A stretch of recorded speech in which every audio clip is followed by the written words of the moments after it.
Hello and welcome to Capnography, a basic EMS review. This is Sean Halsman, paramedic and education guy, and this presentation will be going over the use of capnography for various patients. This is aptly timed, however, because we have just put our X series monitors in place, and we are now using the side stream capnography systems, which allow us to do a few things that we weren't able to do in the past. So this will be a review of capnography, basic body chemistry. As always, there will be a quiz attached to this module that you can take on the ePro program for CME credit, and hopefully you will get something out of this and be a little more comfortable treating your patients when capnography is called for. So we'll get right into the presentation here. So, the goals for the lesson today, be able to give a basic description of acid-base balance and normal body pH. This is something we should probably already know as advanced personnel, but we'll go over it and do a little bit of review. Explain cellular respiration and the production of carbon dioxide. That's just part of the process of the body and how we actually get carbon dioxide. We're going to explain how gases are exchanged in the lungs, talk a little bit about the physiology there with alveoli and capillaries. We're going to talk about capnography itself, explain a little bit about how it works and what it can do for us, and then you'll get a little bit of a look at the X-Series capnography equipment, where they plug into the monitor, how to use them, and then in the very end we'll be interpreting some ET CO2 waveforms just to get an idea of what we're looking for with various processes that the body may be going through. So I like to start off all of my discussions with a little bit of an analogy here, and this is the Burning Man analogy. So the human body, here's this guy right here. The human body right here is just like a combustion engine. So we give it fuel, it burns things, and then it creates exhaust. So the fuel that we give it is food, comes into our belly, and then we get this nice exhaust afterwards. Part of the process is CO2 and some other things that are junk that come out, but we got CO2 we're breathing out. And the interesting thing about capnography and waveforms is just like when you analyze the smoke from a structure fire and it can tell you a little bit about the fire, we can also analyze the CO2 coming out of the body and it can tell us a little bit about how the body's working. Dr. Ray Fowler has a famous quote. He says, CO2 is the smoke from the flames of metabolism. And Dr. Fowler is right. We are going to be able to discern a few things about the body and how it's working based on some things that we're going to see with waveform capnography. A little bit of review of some microbiology, and please don't be afraid of this. It's not really tough stuff. So we talk about respiration a lot, and respiration as it occurs in air going in and out of the lungs, but in real life, respiration really occurs here at the level of the cells, and specifically we're looking for the mitochondria. Mitochondria are where the power of the cell comes from, and it's a cycle called the Krebs cycle, which you probably have heard of. And basically, it takes in oxygen and glucose, it creates energy, and then it produces carbon dioxide. So this is the process within the cells of the body that does respiration within the cell and then produces energy for them. And your mitochondria, if you missed it, are right there. So these little organelles there. Lots of other stuff here, your Golgi apparatus and various other cell parts that we're not concerned with in this presentation, and quite honestly in the field we don't need to know what they're called, we just kind of need to know what they do. Very basic review of things here. When you breathe in, you have a contraction of your diaphragm. This is a muscle contraction. Your diaphragm drops down. You get expansion of your chest cavity here. It gets bigger. And what that does is it causes a low pressure area in your chest, which draws air into your lungs, and life is happy there. When you relax, the diaphragm then moves up, and the pressure in your chest increases because the space decreases, and then you blow air out, and that's how we do in and out breathing. Again, stuff we should already know. What you may have forgotten or may be unaware of is the alveoli in the lungs, the little air sacs in there are surrounded by little bit capillaries. This is where your actual exchange of gases occurs. So as your blood flows through your lung tissue, the carbon dioxide in your lungs gets pulled up and goes over the membranes into the alveoli, and then that gets pushed out when you breathe out. That's how we rid the body of carbon dioxide. And then your oxygen is coming in, and that goes into the capillaries and feeds the body. The exact opposite is happening in the Krebs cycle inside of your cells, remember. So you have carbon dioxide leaving this area, going into your circulation to be expelled, and the oxygen is coming in from your body to feed these cells. So this is a process that happens during respiration and cellular respiration, and just keeps us in balance with our oxygen levels and our carbon dioxide. So the exchange of the gases, as we just talked about, happens in the alveoli. They move across the cell membrane as individual molecules. And carbon dioxide and oxygen are gases, and they're dissolved in your blood. And they have what's called a partial pressure, which really is just the concentration of those gases that is dissolved in your blood. Normal oxygen pressure, partial pressure, is going to be 75 to 100 millimeters of mercury dissolved in the blood. And then your carbon dioxide pressure, your PaCO2, is going to be 38 to 42 millimeters of mercury there. We can't see this. It's in the blood. The only way for us to measure this medically is through an arterial blood gas. So until we start doing ABGs in the field, we're not going to have real-time information on our patients in these two categories. So we have to rely on SpO2 and EtCO2 to tell us kind of what's going on. Traditionally, and until last few years, we've done a lot of emphasis on SpO2. You know, if the patient's not getting enough oxygen, they're desaturating, and that's going to cause a problem, and the patient's going to be sicker, and we need to fix that.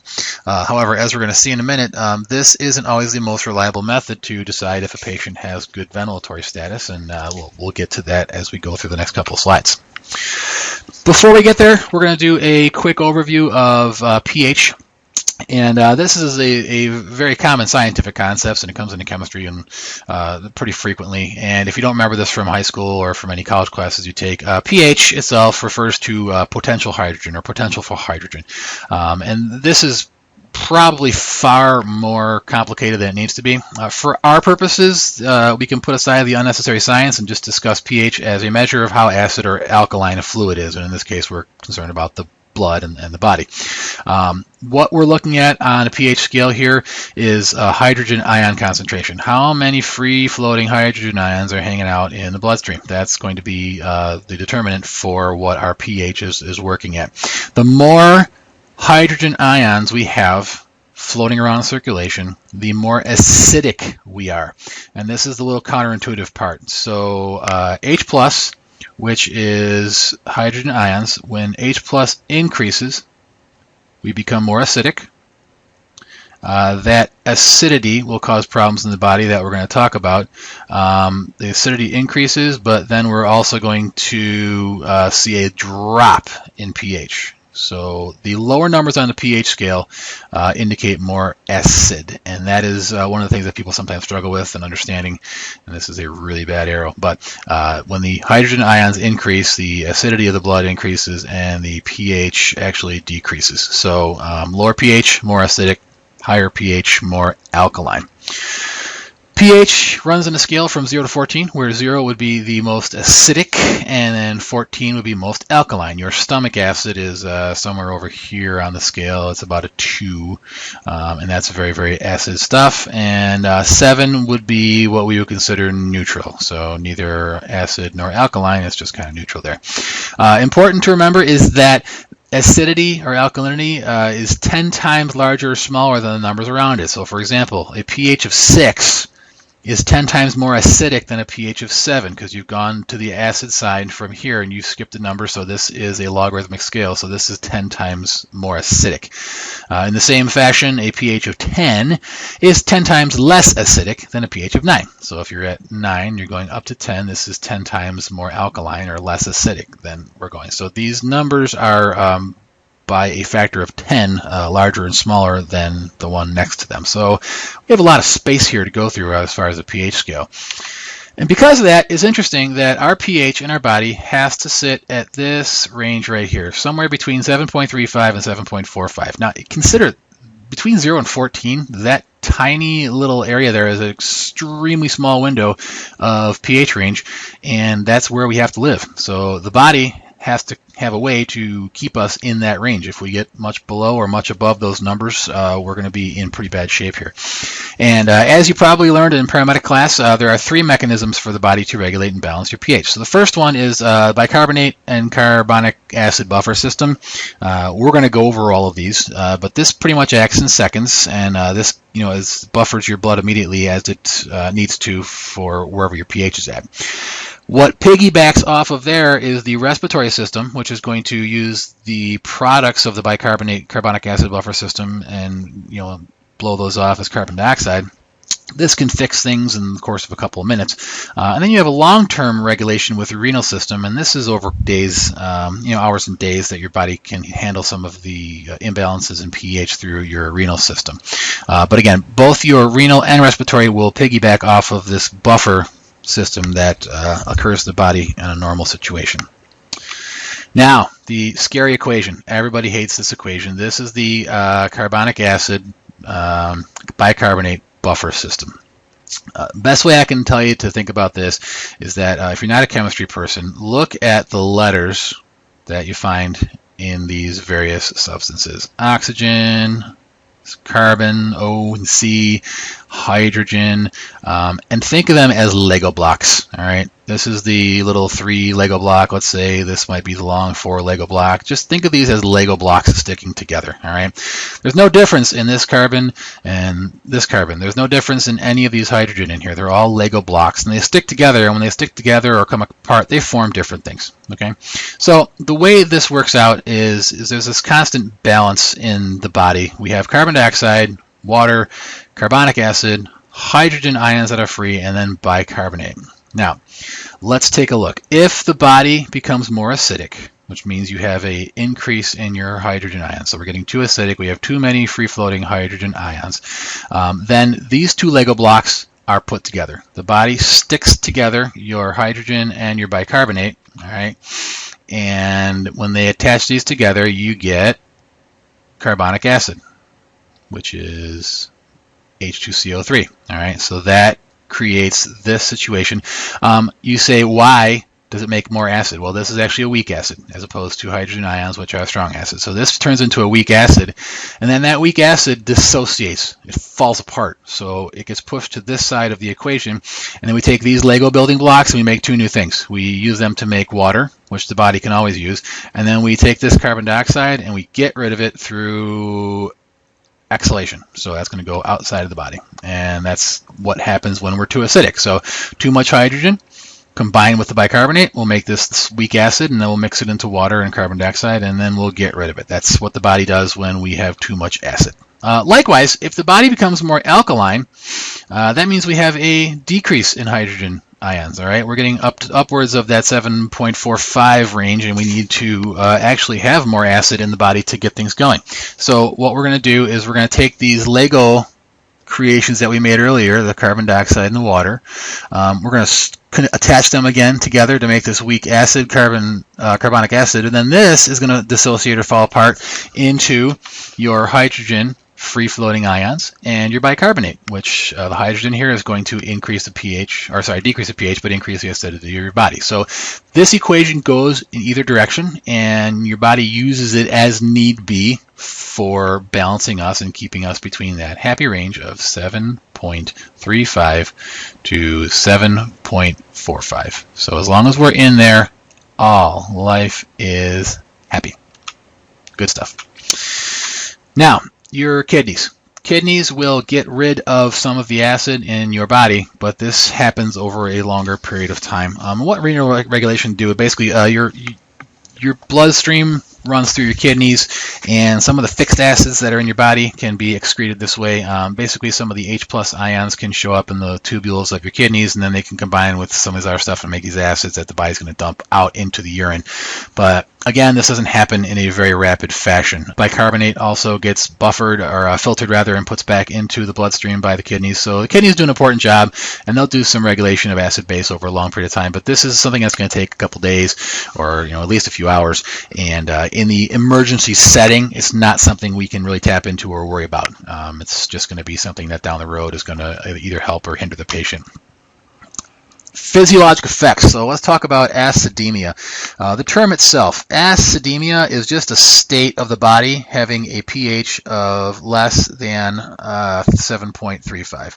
So if pH is less than 7.35, this is what's called acidemia. It can be from anything. It doesn't matter what the cause is. This is the state of being in the body. So when we see acidemia, we have a couple of things. We've got a decreased contractility of the heart. We're going to see a shift in what's called the oxyhemoglobin dissociation curve, and this is basically going to keep oxygen from holding on to, or hemoglobin from holding on to the oxygen very well, and that's going to decrease the oxygen transportation from the lungs. You have the increased possibility of dysrhythmias, so your VTACs and VFs and things like that. You're going to have increases in your intracranial pressure because of dilation of cerebral blood vessels, and you have central nervous system depression. So all bad things that happen when the body becomes too acidic, which is why the maintenance of that pH is extremely important for us. The other way we can go is to be alkalemic. And again, alkalemia is a state of being in the body when the pH is greater than 7.45. So this is a situation where the pH is out of whack and it's too high, which means we don't have enough hydrogen ions. Again, like the other one, decreased contractility of the heart.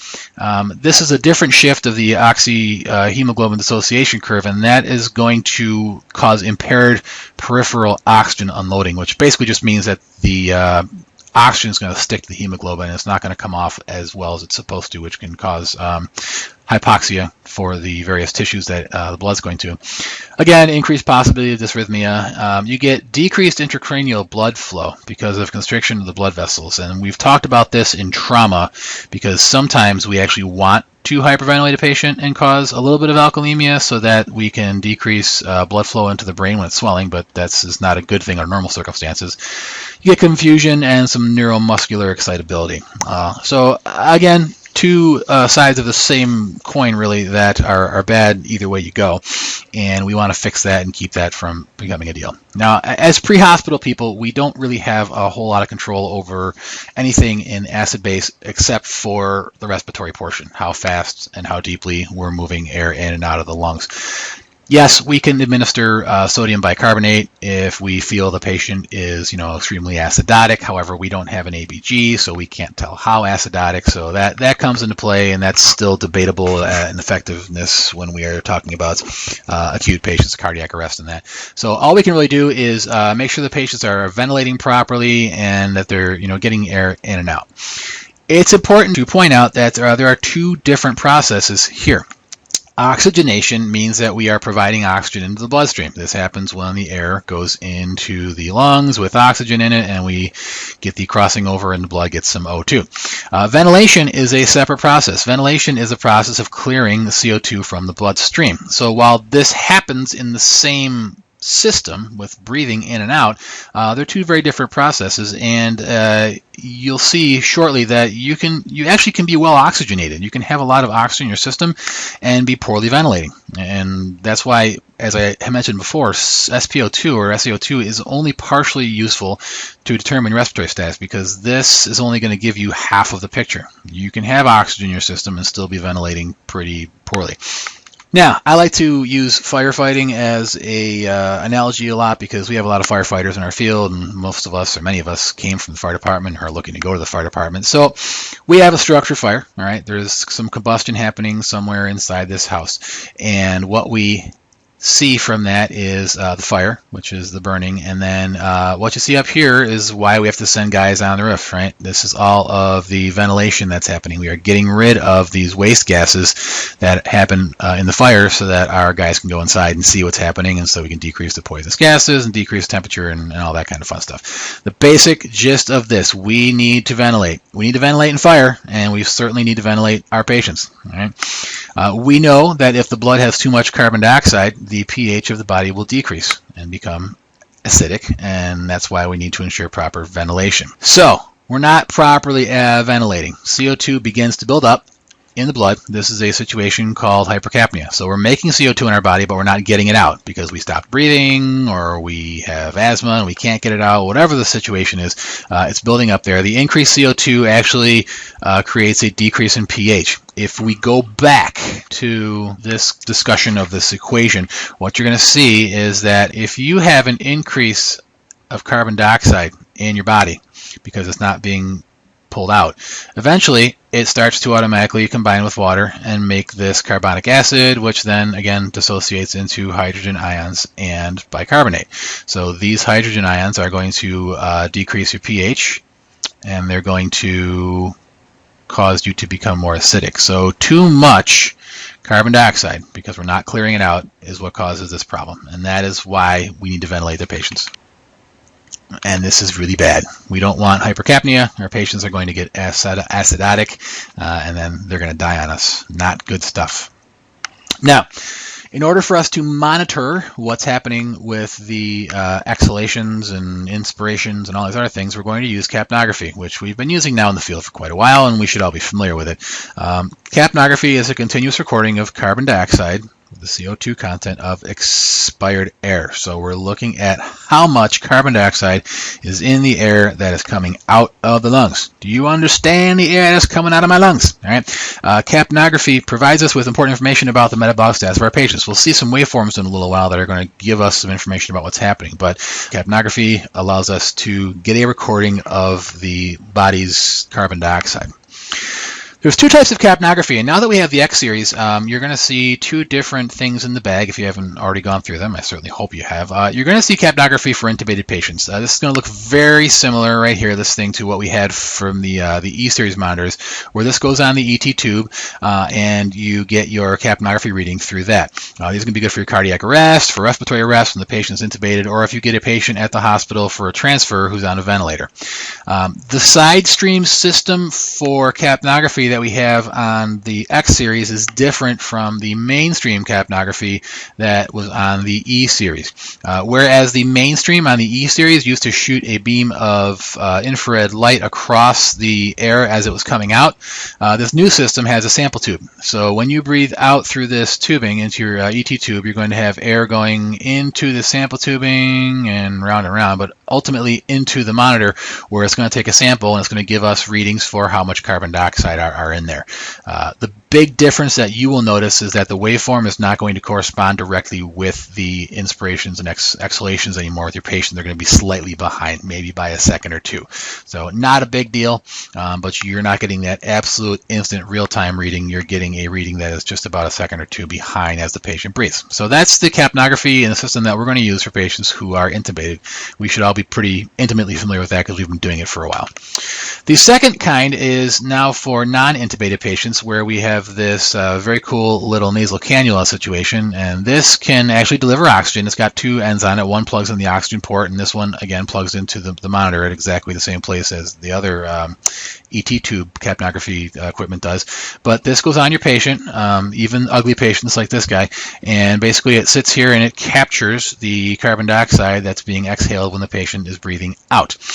These should be used on any respiratory distress patients. I would speculate that you might want to use them occasionally on a cardiac patient, and there are a few special cases where these may come in handy, which we'll talk about in a little while. But we have two different tools now for capnography to use on our patients, and they don't have to be intubated anymore, which is kind of cool.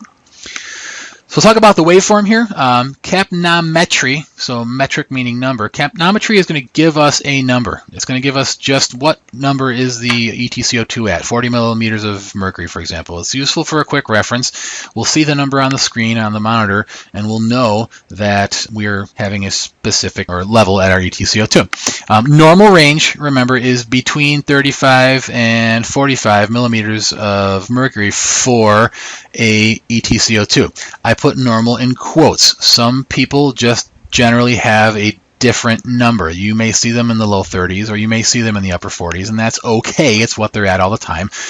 Just the same way that some people normally have low blood pressure or normally have high blood pressure. Just keep that in mind. So this is the normal range that we look for, 35 to 45, but you may see patients who have something outside of that range.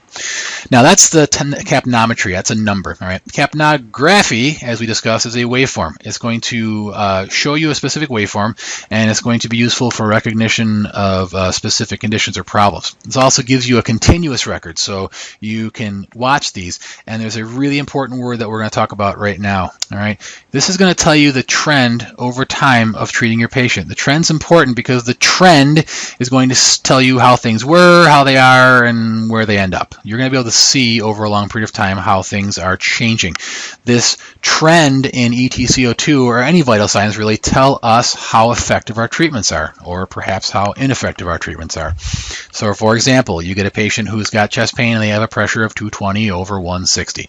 We give them a couple of nitro because they're in CHF. All right. 5 minutes later, their pressure's down, their oxygen saturation is improving. So that is the trend. That we're getting a trending of blood pressure going down and of oxygen saturation going up. That's a good trend. We can have bad trends too. So, but the trend is important because when we look over our treatment of the patient from the entire scenario, we're going to be able to see where we ended up, where we started, and how things went with our treatment. Normal waveform pattern looks like this. So square is where you want to be, basically. When you read textbooks talk about this, a square capnographic waveform is what you're looking for, and that's going to tell us that we have pretty good normal respirations. There's a couple different parts of this waveform. So we're going to see that between A and B here, this is called baseline. So this is your baseline. This is 0. This is when between breaths. So this is where a patient should be when they're having no inhalation or exhalation going on. The next part of this is what is called the expiratory upstroke. So this very quick jump here is when you are breathing out. Now keep in mind, when you breathe in, even a full lung full of air, you've still got some dead space. You got some air sitting in your trachea and your right and left mainstem bronchus that are not interacting with your alveoli or any blood supply. So that air is not going to have high levels of carbon dioxide because it's just sitting there. As you breathe out, that's the first air to come out. So you're going to see this very low reading, but very quickly, as long as you're moving air, you're going to get the air from your lower lungs where the CO2 has been exchanged, and it's going to come up here. And eventually you're going to reach what's called the expiratory plateau. And this plateau is the very tip top of this square. And this is telling you how high your EtCO2 reading is going to get right here, which is your end tidal concentration. So EtCO2 is this right here. On this particular patient, this looks like it's 35. So we have a 35 for end tidal. And when the exhalation is done, the patient breathes back in, clears out, goes back to baseline, and then the whole thing starts over again. So this is a normal waveform. I would call it the normal sinus of capnography. That's what we're looking for, and how we're going to identify that a patient has a good ventilatory status and they're where they're supposed to be. I like to think about capnometry in basically like a bank card. All right, pretend you have a bank account at the Bank of Ventilation, and what we're going to say is that you have constant interest that's happening on your account. So you have, let's say, 35 millimeters of mercury, because we're talking about that. That's our currency, is carbon dioxide. So 35 millimeters of mercury, carbon dioxide. Right, your body keeps making it. Your metabolism is, through the Krebs cycle, is making more carbon dioxide. So technically, your bank account level here in your blood is going higher and higher with every second, and your carbon dioxide level is going up and up. That's great. I wish my bank account was doing this. So you have a bank account where you are continuously getting an increase in the amount of stuff that's in it. Now, because we are who we are, we want our CO2 to be between 35 and 45, all right? And we don't want more than that. So the only way we can get rid of some of this money that we're putting into our account is by making withdrawal. Each exhalation you have is a withdrawal. So you build up some carbon dioxide, you make a withdrawal, and then you get a receipt after you go to the little ATM there. And your receipt gives you the balance. So cool. 40 millimeters of mercury. That's great. So our available balance after this withdrawal is going to be 40. And again, every exhalation is a withdrawal. So you swipe your card, withdrawal, you swipe your card, withdrawal. Those are all your exhalations and breathing in and out, and it keeps you there. If you stopped making withdrawals, so let's say we just got rid of your breathing, we stopped making withdrawals, your Krebs cycle is still going to be adding interest to your account. So you're going to continue to go up and up and up and up, and pretty soon you're going to have levels in your system of 50 to 60, and that's going to be bad. So we have to keep making these withdrawals. Your body makes the withdrawals for you until you go apneic, and at that point, somebody like you or I has to intervene and make sure that that withdrawal is happening. Now, what happens if you make too many withdrawals? Well, if you withdraw too quickly, then this is not going to maintain. You're actually going to drop. So all of a sudden, you're going to be down at 25, and that's bad too. So this is a constant balance that we have to keep while we are getting rid of the carbon dioxide, but not too much to keep ourselves in balance. So this is how the respiratory system balances out our pH. So we're going to talk about movement of stuff here, and this is a basic overview of how things are moving through the body and how the capnography is working for us. So we've got some oxygen out here, all right, some happy O2. You breathe in, that goes in into your lungs, yay, and then your lungs are perfused with lots of blood, and then that O2 goes to your heart, and then your heart pumps that oxygen through the blood to your body tissues, various stuff here, kidney, liver, bone, brain, all those places. So you have oxygen coming to these areas. Once your cells have used the oxygen through the Krebs cycle, they make carbon dioxide. All right, and the carbon dioxide flows back through your bloodstream to your heart, goes up into your lungs, gets exchanged, then you breathe out carbon dioxide. Carbon dioxide comes out here, and this is the cycle. So in with the oxygen, out with the carbon dioxide. This is the normal movement of stuff in your body, and everything is wonderful. We like to move things around. Now, for this to be working, there's a couple things that we know are happening. If we're getting readings in carbon dioxide here, we're getting a waveform on our EtCO2 and our capnography, we know that a few things are happening. One of the things we know is that there is cellular respiration happening, so metabolism is occurring to produce the carbon dioxide. That means you're not dead, so the cells in your body are actually doing something. They're making CO2.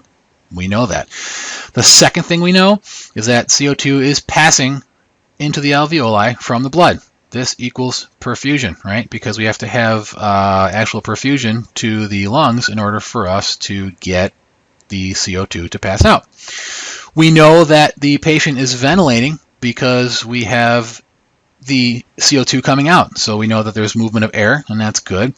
And we also know that there is enough blood in circulation to transport that.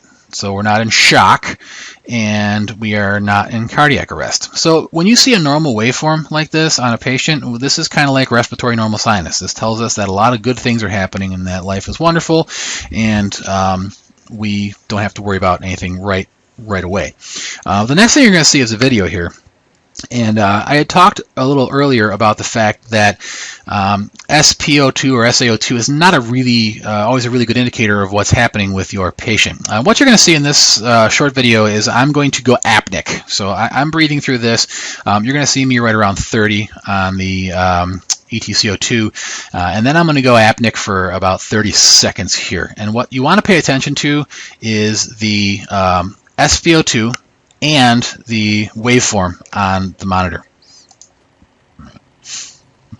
So you're going to start seeing my waveform respirations, and there is my first exhalation. There's another exhalation, so I'm running about 30 on my EtCO2, which is a little low, but that's normally where I'm at. And this is 10, my rate for respirations. So now I'm going to go apneic. Now notice I've got a nice 99 on my SpO2 there, and everything is wonderful.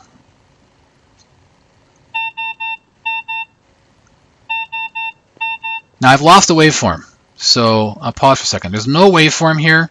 There is no exchange of air happening as far as we can tell because I don't have a waveform on this, and we're about 15-20 seconds into this, but look at my oxygen level. It has not dropped, not one iota. I am still at 99%. All right, so waiting, there I've dropped to 98, okay? But even though I'm not breathing, 99, I'm still here.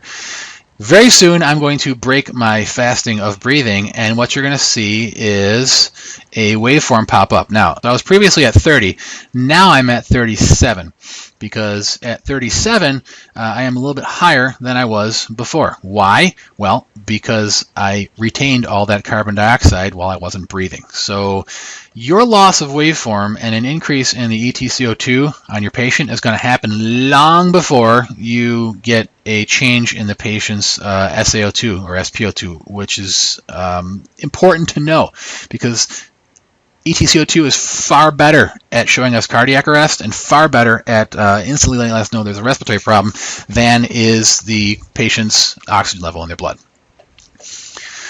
The hookups on our monitor kind of look like this. So you think you've been through most of these, but when you pull the left side of the patient monitor open, the pocket there, you're going to see the port for whichever device you're going to use to plug in for your CO2. You know, it actually says CO2, so if you can read, you're in good shape. This orange thing goes in there, and this turns in clockwise. So you can screw this in clockwise. Please be careful. These are plastic, and they will break and snap off if you crank them in. You only need to turn this in until it's tight, and then you don't have to keep cranking it around. Recommendation is that you don't leave this in between calls, because this tubing is kind of soft. It can kink, that can break off, so don't plug in any of your capnography equipment until you get on the call and you need it. But that is where you're going to find it on the monitor, and if you haven't taken a look at that yet or you don't remember where it is, please make sure you're familiarized with where that is located so you could do this when you need to. At this point, we're going to take a break, and we'll continue this in a second part video. So look for that. Thank you for listening, and we'll come back and talk about tube placement and why EtCO2 is important for that.